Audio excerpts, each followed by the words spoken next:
I am feeling good that the sports card market is on its way back up. Feeling so good that I just put my money where my mouth is in a big way. My name is Jeff Wilson. By day, I invest in tech companies, and at night, I invest in sports cards. Join me on my journey to profit from the hobby we all love.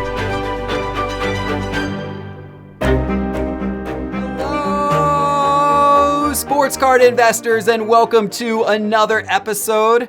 I am feeling exhilarated today because I just bought some big cards online. I cannot wait to show them to you. And I'll tell you what else I'm excited about. Check this out. Guys, these are all of the sealed boxes that I am opening up for my members and giving away all of these cards for free. I've got things like Contenders Hobby and Prism Football mega boxes. These are all being opened for my members in my membership program next Wednesday night during my monthly live stream with my members.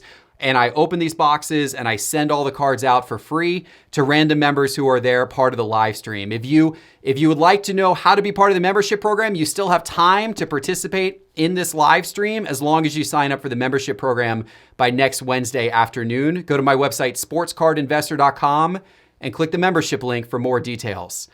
Okay, so during my last episode, I told you that I thought the sports card market was on the rebound. After a few weeks of the market losing value week after week after week, we hit a plateau point. And then we started to see the market go back up slightly. And if you saw my last episode, you saw that I showed you quite a bit of data looking at the 5 most popular players today and how their card prices have all followed this exact same pattern.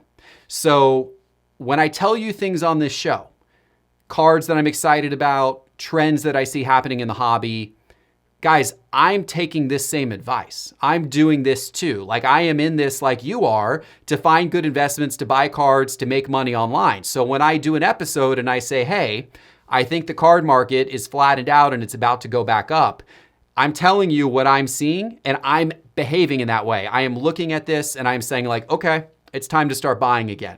So I started buying again. And I spent a lot of time on eBay specifically over the last 48 hours looking around for deals and certain cards that I was targeting and really wanted to buy. I'm going to show a few of them to you today. Now, let me be clear. I am going to show you some expensive cards that I purchased. I put a lot of money into the sports card market over the last 48 hours. And look, I understand that not everybody is in the position to do this type of thing. And certainly right now with, there are people who have already lost jobs. There are people who are concerned about job security. I get that. And, I want to make sure the message is clear to do what is right for you and your family and your financial situation first and foremost. I am optimistic that the card market is on its way back up. And I am optimistic that these cards that I just bought are going to be worth more money in 2 months, 3 months, 4 months, 6 months, a year, 3 years, 5 years than they are based on what I just paid for them. However, I don't know that for sure. And it's a risk. And, there's the possibility that, this thing will go back down again.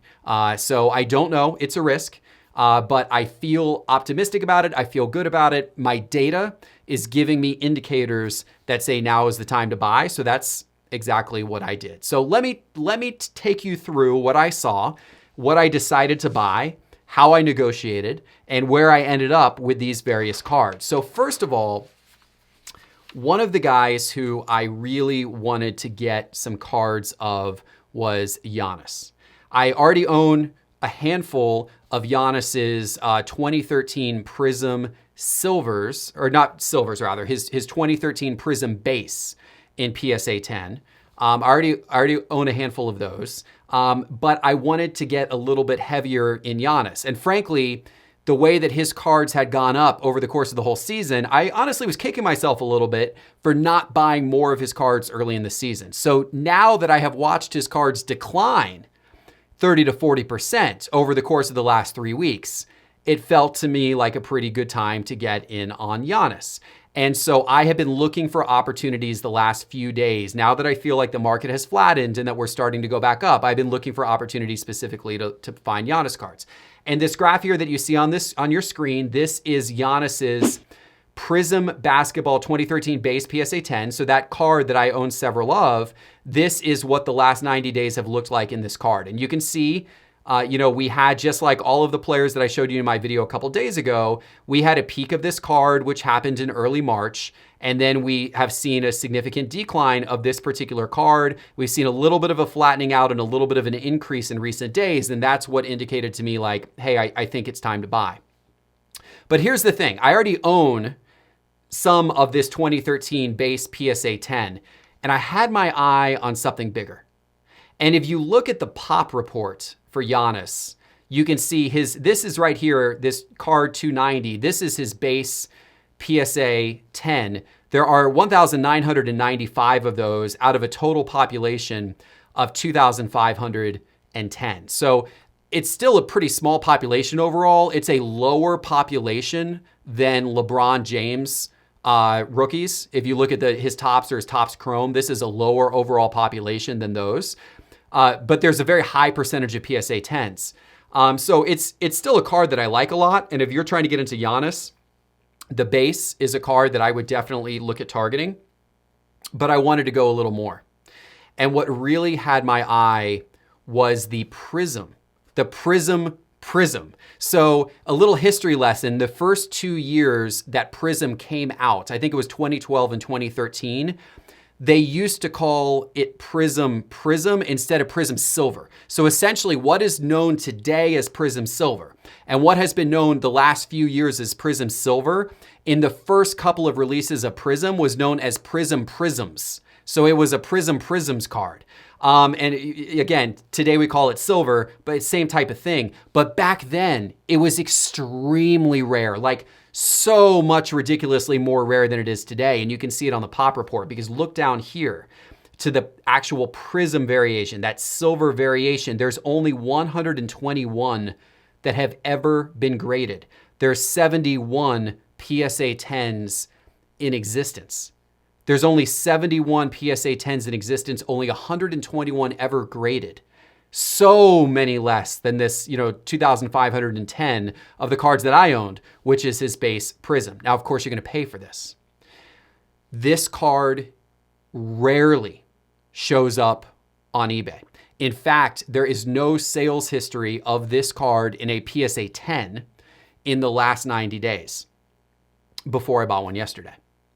Because this card is there's only 71 of them in existence. And a lot of the people who have this card are holding on to this card because many would consider this to be the pinnacle rookie card for him. Now, you could argue, well, his National Treasures might be his pinnacle rookie card, or maybe one of these low-numbered parallels like a Gold Prism might be one of his. Yeah, true. Those are going to be more expensive and more rare. But if you fast forward to today, where the Prism Silver has become such an iconic card. It is the card that investors and collectors like to chase when it comes to players like Zion and when it comes to players like Luka. So I love the idea of the history of that. And I love the idea of having that particular card for Giannis, especially when I know that there's only 71 PSA 10s of those in existence. So I went on eBay and I found this listing.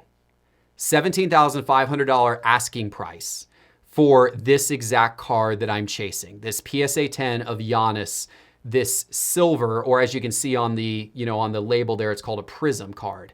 It's that silver variation type card.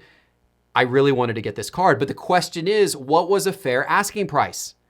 Is that a fair asking price? What should I offer? Because there is no price history in the last 90 days of this card ever being sold. So I'm going to give you a little lesson of how I approach the pricing on this and how I often approach the pricing of cards that I don't have a price history. So it's harder to know what the price is. So what I will do is I will look at other data points and I will draw comparisons and then I will project it forward to this particular card. I was able to find that just recently, just about a week ago, this Prisms sold in a PSA 9 for $6,976. It was the only sale in the last 90 days of this card in PSA 9 or PSA 10. A PSA 9 sold just a week ago for $6,976. So I said, okay, I could use that as a data point. And if that was the price of that card, I could extrapolate what that card would look like as a PSA 10. And so what I decided to do to figure out a multiple to go from a PSA 9 to a PSA 10 was to go back to his base card and look at the price difference between his base PSA 9 and his base PSA 10 in a ratio. So I went back to that same day and time, March the 24th, the same day and time that the PSA 9 had sold. I looked at what his base cards had sold, his 9 and his 10. And that day, his PSA 9 base card was selling for $679, as you can see on the screen. And his PSA 10 base card was selling for $1,446. That means, I did the math, I brought up my calculator. That means that the 10 is selling for 2.13 times more than the 9. That's actually less than how it had been before, because if you look at this graph, you can see that the 9s actually have remained flat in price, while the 10s have been on this crazy run up and then have come back down quite a bit. Now, of course, there's a lot less 9s being sold, so that's part of the reason. But the 9s have not been affected as much as the 10s with these price swings in either direction. So I said, okay, well, let me go back a few weeks ago and let me see what the multiple would have been back then. If I look if I go back to March the 5th and I look at the difference between the PSA 9 and the PSA 10, it's a 2.64 multiple. So I said, okay, so last week it was a 2.13 multiple, the 10 over the 9. A couple of weeks ago it was a 2.64 multiple, the 10 over the 9. Let me average those two together. The average of those two is 2.385. So I said, I'm going to assume a 2.385 multiple is reasonable for this Giannis card going from a 9 to a 10. Also, that 9 sold on March the 24th. Well, since March the 24th, the market on Giannis cards has gone up about 10%. And you can see this again on the graph. If I look at March 24th, his base was around $1,446. If I go back a couple of days ago, it had gotten as high as $1,565. So somewhere between 5 and 10%, you could probably assume that the market has shifted up in the course of the last week based upon what we're seeing on the base card.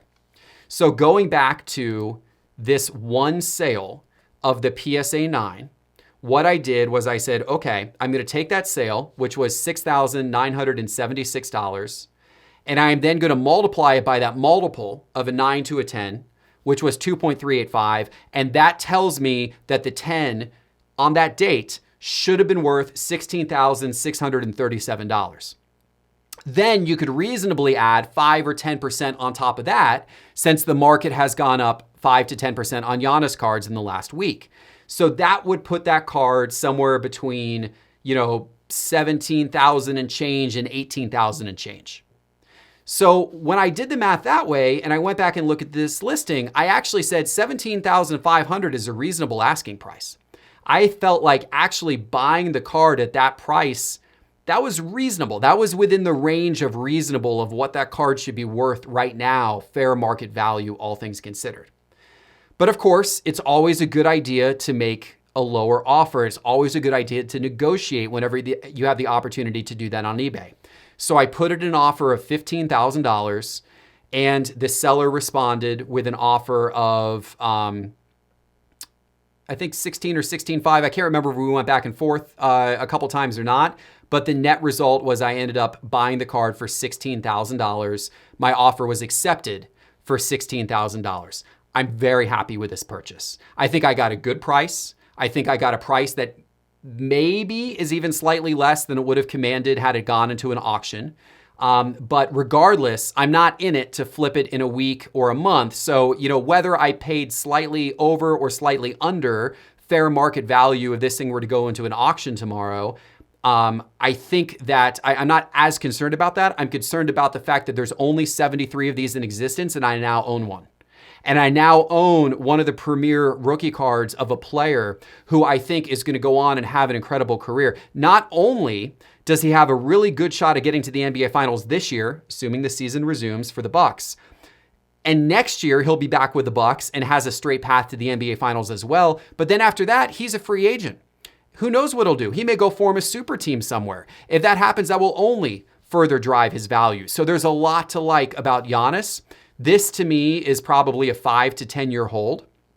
And to be honest, I think that if you were to watch this video back, let's say 5 to 7 years from now, I think there's a good chance this card is worth $100,000.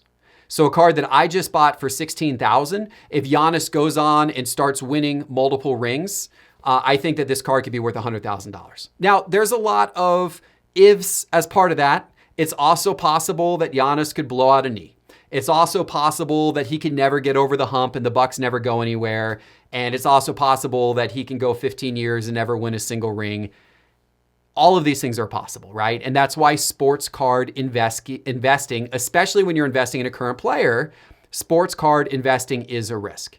But for me, it was a $16,000 risk worth taking because I have a really good feeling about where his career is going to go. And I have a really good feeling that this card is going to be worth several times what I paid for it in the upcoming years. All right, so I wasn't done there with my Giannis purchases. I had a really good conversation with one of my Discord members, TMN Cott, C-O-T-T. He is one of my moderators on my Discord server. Great guy. His name is Tyler.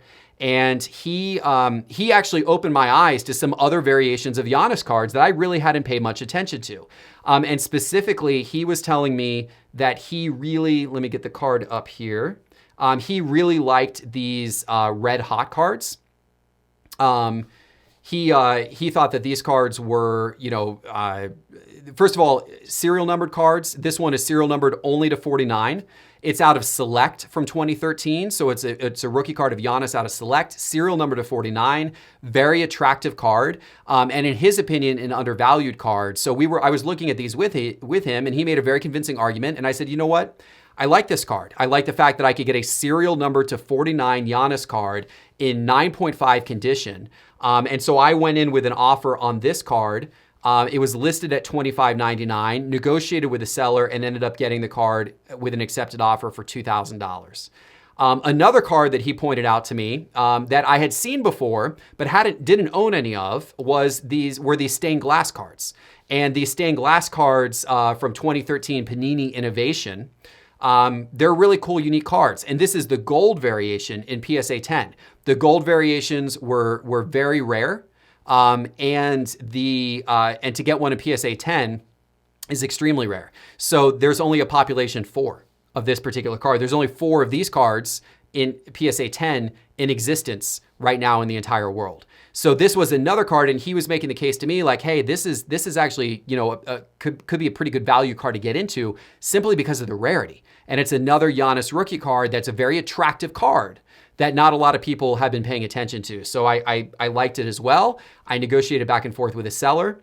And I got this one for, let's see, $16.50. So the seller's asking price was $17.99. I got it for $16.50. So very, very happy with my Giannis purchases. Feel great about them, but I wasn't done.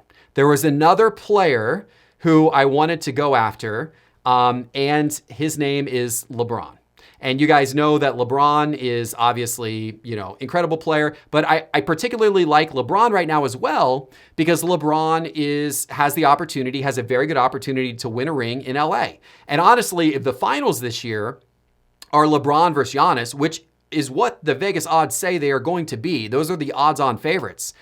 If I'm holding a LeBron card and I'm holding a Giannis card, I'm feeling pretty darn good about these two investments. So LeBron was the other guy I wanted to get. And I had my eye. I actually own one already of his Topps Chrome basketball cards, but I had my eye on getting more. And I actually hadn't been watching the graph of his cards too closely, but another one of my Discord members, T-Boltz9, T-B-O-L-T-Z9, also named Tyler, These Tyler guys are smart dudes when it comes to sports cards. I'm telling you, if you have got a friend named Tyler, they know what they're talking about when it comes to sports cards. Tyler said, hey, have you seen that the LeBron Chromes have dropped below $5,000 and they're consistently hanging out below $5,000? And I said, honestly, I hadn't been watching the day-to-day movements of the Chromes very closely, even though I have no excuse not to, because my Market Movers data tool makes it super easy to watch the price movements of cards, but I had been focused on other players like Giannis. And he said, yeah. He said, go look at LeBron's chart. So I called up LeBron's chart in my Market Movers data tool, and I saw, wow, his Chromes have really come down. They were at a high of $7,500 in early March. They are all the way down now to 4,800. They're hovering. They, went back up to 5,500 one day, but this past week they've been under $5,000 3 or 4 days this past week. So I said, okay, if you can pick up a LeBron Chrome for under $5K, that's a pretty good thing. So last night I started watching some auctions. One auction went at $4,850. I actually put a bid in on the auction, but I lost it at the last minute. And I was disappointed that I had lost that auction because I really wanted to get a LeBron for under $5K. And so then I quickly looked over the buy it nows, and there was this buy it now for $4,925. And I said, you know what? I'm going to snatch this one up because I don't think that these cards are going to be under $5,000 for much longer. So it is time to grab a LeBron Chrome while it is under $5,000 because I think as the sports card market starts to come back in upcoming weeks, and I think as the NBA season eventually resumes and hopefully we've got a playoffs, this card's going to go back up, in my opinion, to where it was a month ago when it was close to $8,000. So, and if he wins the title in LA, the sky's the limit from there. So I thought this was a great opportunity to get in on this card. Very happy that I was able to get this LeBron for under $5K. So that was the purchasing that I did. Definitely put some miles on my credit card the last couple of days, but am very, very happy and pleased that I did, and have certainly added a few more really, really great cards to my collection. If you love talking about this kind of stuff and you want to talk with me about it more, join my membership program, join my live stream. As I mentioned, these boxes, I'm giving them all away next Wednesday night, and I'm doing a live chat with my members. I'd love to have you as part of it. I've got a great, smart membership community where people like these two Tylers give great advice on sports cards, and it's not just me giving advice, it's all the members who are smart and savvy giving advice to each other. Check it out. Go to my website, sportscardinvestor.com, and click on the membership link in the main menu bar. Again, sportscardinvestor.com. Click on the membership link in the main menu bar.